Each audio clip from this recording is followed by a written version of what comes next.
नजर आजच्या ठळक घडामोडींवर। नगर परिषद निवडणुकीच्या पार्श्वभूमीवर आजपासून आचारसंहिता सुरू।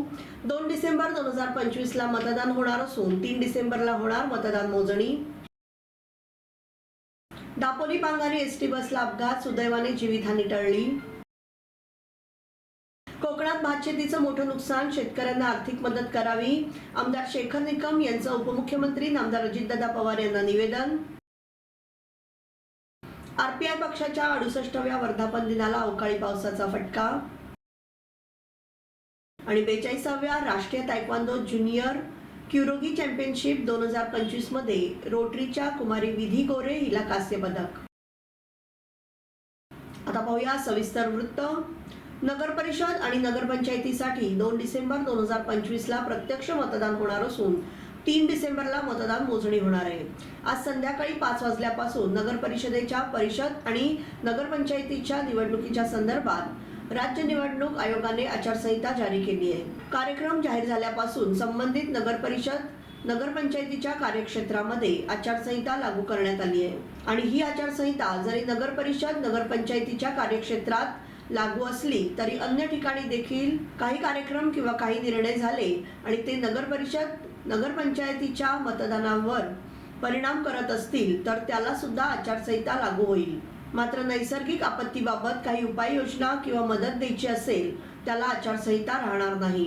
नगरपालिका निवडणुकीसाठी अर्ज दाखल करण्याची तारीख 10 नोव्हेंबर 2025 असून अर्ज दाखल करण्यासाठी अंतिम मुदत 17 नोव्हेंबर 2025 आहे। छाननीची तारीख 18 नोव्हेंबर 2025 असून माघार घेण्याची अंतिम मुदत 21 नोव्हेंबर 2025। अपील नसलेल्या ठिकाणी अंतिम मुदत 25 नोव्हेंबर। निवडणूक चिन्ह आणि अंतिम यादी 26 नोव्हेंबर। मतदानाचा दिवस 2 डिसेंबर 2025 आणि मतमोजणी 3 डिसेंबर 2025 ला होणार आहे।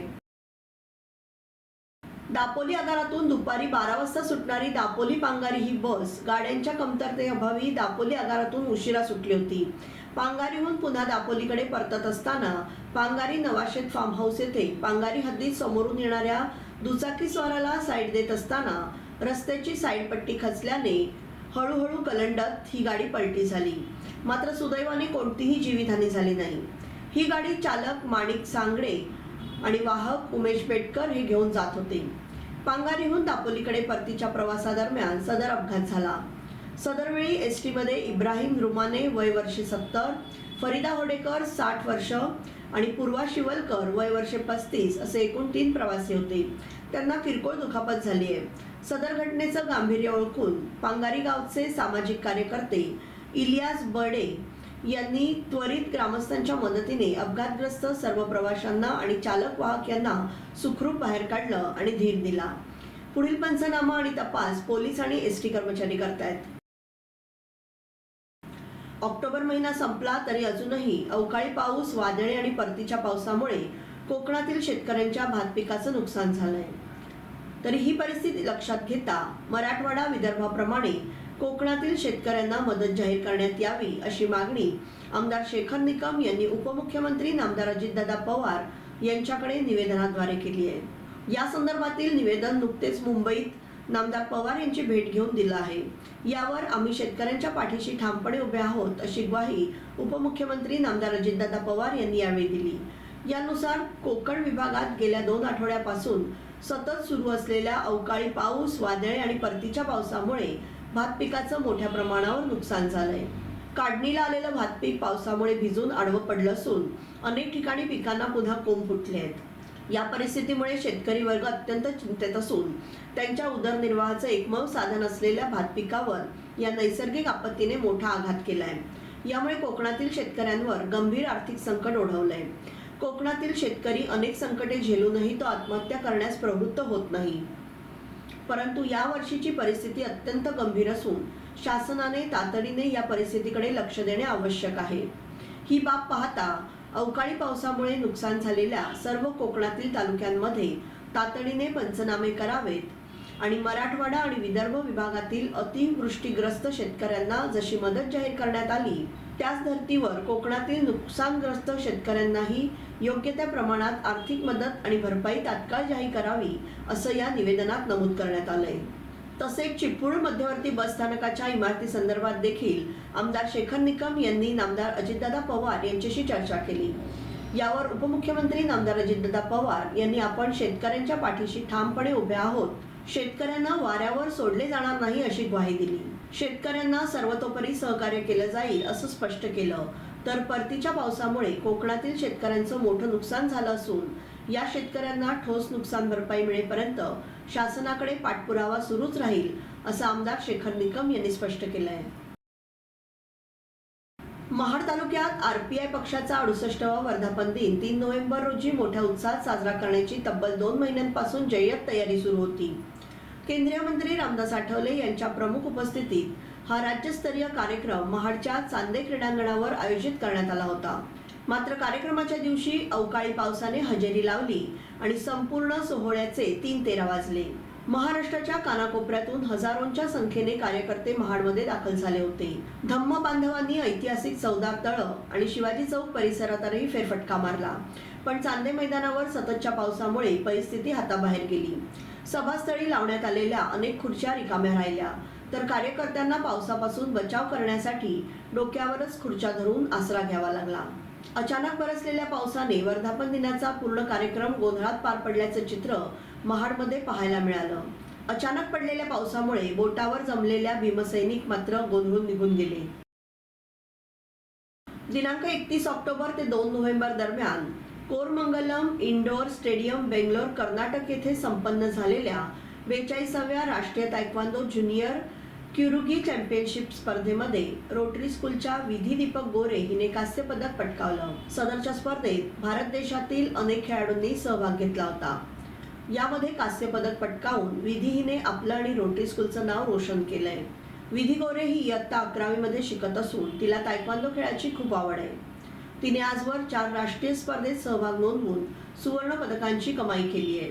तसेच तिने यापूर्वी महाराष्ट्र राज्य तायक्वांदो स्पर्धेमध्ये व खेलो इंडिया स्पर्धा निवड चाचणीमध्ये सुवर्ण पदक पटकावून रोटरी स्कूलचं नाव गौरवित केलंय। त्यामुळे तिची Khelo India ministry of youth and sports Bharat सरकार यांच्या मान्यतेने आणि पॉंडिचेरी तायक्वांदो स्पोर्ट्स असोसिएशन आयोजित पहिली अस्मिता खेला इंडिया महिला लीग फेज 3 स्पर्धेमध्ये निवड झाली होती।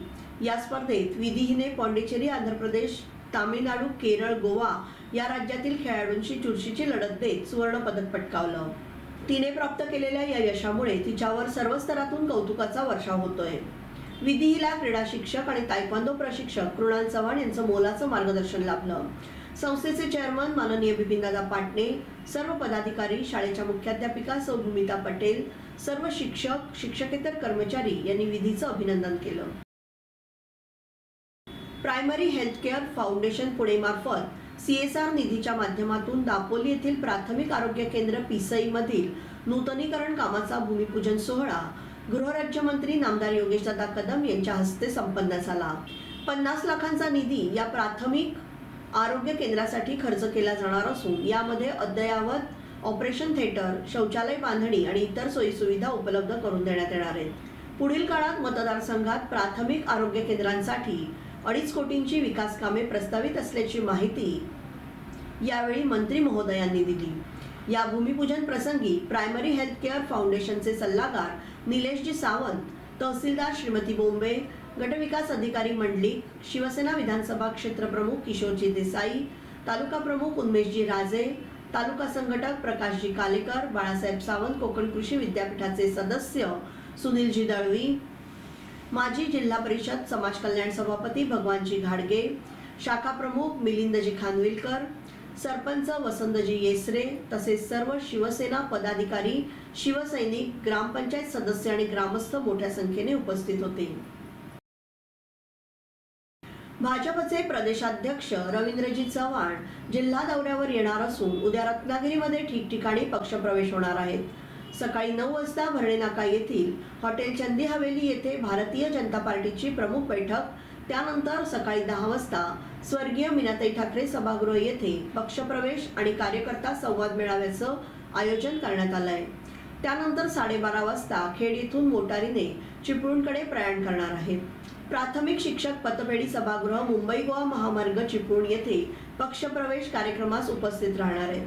दुपारी 2 वाजता चिपळूणहून मोटारीने रत्नागिरीकडे प्रयाण, त्यानंतर रत्नागिरी येथे आगमन आणि भारतीय जनता पार्टी रत्नागिरी दक्षिण पदाधिकारी बैठक दुपारी 3:30 वाजता रत्नागिरी विमानतळाकडे प्रयाण करून 4:30 वाजता सिंधुदुर्गकडे रवाना होणार आहेत.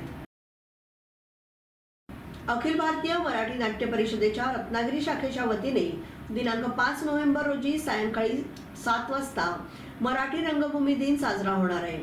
यावेळी स्वातंत्र्यवीर विनायक दामोदर सावरकर नाट्यगृह येथील शाखेच्या कार्यालयात या कार्यक्रमाचं आयोजन केलं असून कार्यक्रमात नटराज पूजन केलं जाणार आहे आणि यावेळी नाट्य वाचन केलं जाणार आहे. प्रतिवर्षी वि.दा. सावरकर नाट्यगृहाच्या पायऱ्यांवर सादर होणारा हा कार्यक्रम पावसाच्या अनिश्चिततेमुळे साधेपणाने शाखेच्या कार्यालयात साजरा होणार आहे. तर इच्छुकांनी आणि रंगकर्मी यांनी या प्रसंगी आवर्जून उपस्थित राहावं असं आवाहन अखिल भारतीय मराठी नाट्य परिषदेचे कार्याध्यक्ष समीर इंदुलकर यांनी केलंय.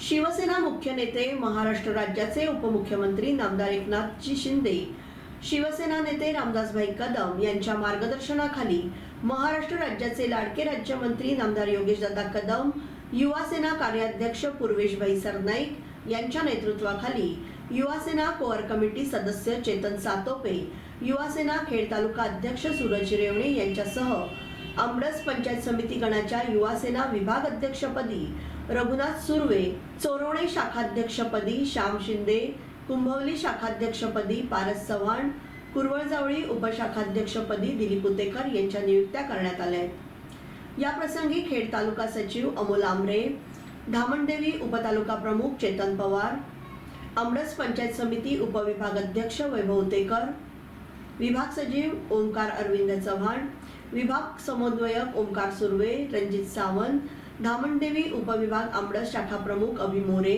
साखर शाखा प्रमुख सुमित उतेकर, असगणीचे विवेक नायनाक आदी युवा सेना पदाधिकारी उपस्थित होते.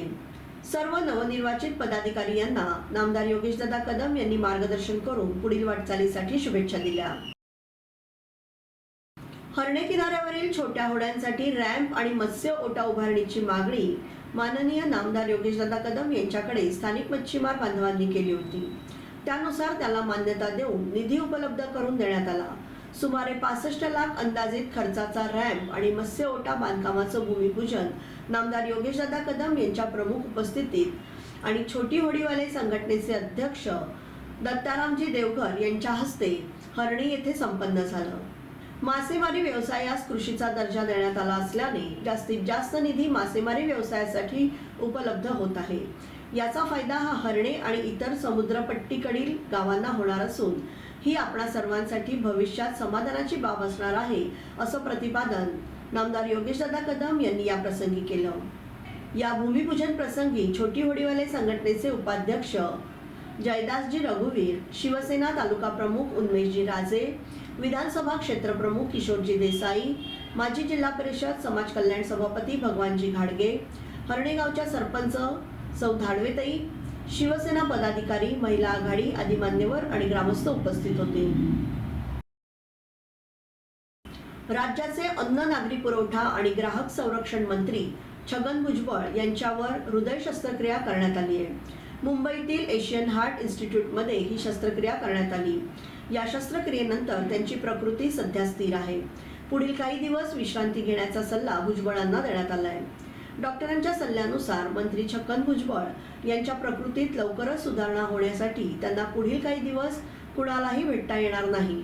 त्यांची प्रकृती स्थिर असून ते लवकरच पूर्णपणे बरे होऊन आपल्या कार्यात पुन्हा सक्रिय होणार असल्याची माहिती त्यांच्या कार्यालयाने दिली आहे. दिनांक 3 नोव्हेंबर रोजी भाटी पूर्ववाडी येथील उबाटा गटातील कार्यकर्त्यांनी नामदार योगेशदादा कदम यांच्या कार्यप्रणालीवर विश्वास ठेवून शिवसेनेमध्ये जाहीर प्रवेश केला. सदर पक्षप्रवेशासाठी दापोली तालुका महिला संघटिका सौ दीप्ती निखारगे, दाभोळ विभाग प्रमुख संतोष आंबेकर, दाभोळ समन्वयक अशोक टेमकर, माजी उपसभापती दीपक खळे, शाखा प्रमुख सुरेंद्र किल्लेकर, मुंबई विभाग प्रमुख किशोर निवाते, डॉक्टर बुरोणकर यांचं विशेष सहकार्य लाभलं. या पक्षप्रवेशावेळी उपजिल्हा प्रमुख सुधीर कालेकर, विधानसभा क्षेत्र प्रमुख किशोर देसाई, तालुका प्रमुख उन्मेशजी राजे, शहर प्रमुख पप्पू रेळेकर, युवा सेनेचे उपजिल्हाधिकारी अमित पारधुले, सचिन जाधव, शिवसेनेचे तालुका सचिव सुनील पवार, गणेश लोवरे तसेच शिवसेना, युवा सेना, महिला आघाडीचे कार्यकर्ते उपस्थित होते. लायन्स क्लब ऑफ खेड सिटीच्या वतीने आज दिनांक 4 नोव्हेंबर 2025 रोजी ऐनवरे गावचे माजी सरपंच, खेड तालुका राष्ट्रवादी काँग्रेस पार्टीचे तालुका अध्यक्ष, सामाजिक सेवेत नेहमीच अग्रेसर असणारे संजयजी जाधव यांच्या वाढदिवसानिमित्त ऐनवरे गावातील जिल्हा परिषद शाळेतील विद्यार्थ्यांसाठी शैक्षणिक साहित्याचं वाटप करून त्यांचा वाढदिवस साजरा करण्यात आला. या प्रसंगी लायन्स क्लब खेड सिटीचे अध्यक्ष महेंद्र शिरगावकर, माजी अध्यक्ष सुरेश चिकणे, रोहन विचारे, खजिनदार माणिक लोहार, संदीप मोरे, विवेक कदम, शाळा व्यवस्थापन समितीचे अध्यक्ष आणि शिक्षक वर्ग उपस्थित होते. धन्यवाद मॅडम. आज लायन्स क्लब ऑफ खेड सिटीच्या वतीने ऐनवरे गावातल्या जिल्हा परिषद शाळेमध्ये परत येण्याचा योग आला आणि दरवेळी येण्याचा योग येतो. ती आजची सत्कार मूर्ती, आजचा बर्थडे बॉय आणि आमचे परममित्र या तालुक्याचे राष्ट्रवादी काँग्रेसचे तालुका अध्यक्ष संजयराव जाधव साहेब यांच्या वाढदिवसानिमित्त परत आम्ही त्यांचा वाढदिवस दरवर्षी ह्या तुमच्या शाळेत साजरा करण्याचं कारण म्हणजे ज्या शाळेत मुलगा शिकला त्या शाळेची असलेली नाळ ही नेहमीच त्यांनी जपलेली आहे आणि ती प्रत्येक वेळी त्यांच्या कर्तृत्वातून आणि त्यांच्या बोलीभाषेतून दिसून येते. म्हणून नेहमी आम्ही त्यांचा वाढदिवस गेली 3-4 वर्ष सातत्याने तुमच्या शाळेमध्ये येऊन करत असतो आणि नेहमी या शाळेचा ध्यास आणि शाळेतली आमची मुलं, माझी मुलं याप्रमाणे जे बोलत असतात त्यासाठी आम्ही लाईनच्या माध्यमातून आम्ही तुमच्या शाळेमध्ये येत असतो.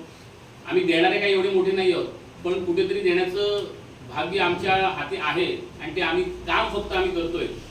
पण आम्ही हे काम करत असताना आम्हाला नाममात्र असं कोणतरी दाखवणारा रस्ता दाखवणं लागतो. ते आमचे मित्र संजय जाधव. आज त्यांचा वाढदिवसानिमित्त लायन्स क्लबच्या वतीने आज या शाळेमध्ये शाळेपैकी वस्तूंचं वाटप आणि आमच्या मित्राला भरभरून आयुष्य लाभो आणि ईश्वरचरणी प्रार्थना केली.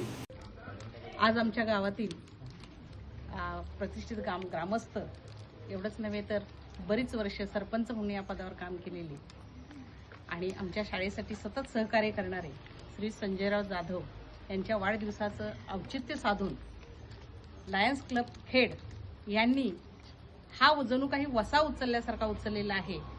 सलग 2-3 वर्ष आज माझ्या शाळेमध्ये ते येत आहेत. माझ्या शाळेतील विद्यार्थ्यांना, गरजू विद्यार्थी आहेत माझ्या शाळेतील, त्यांना शैक्षणिक साहित्याचं वाटप करून निश्चित अभ्यासासाठी प्रोत्साहन देत आहे.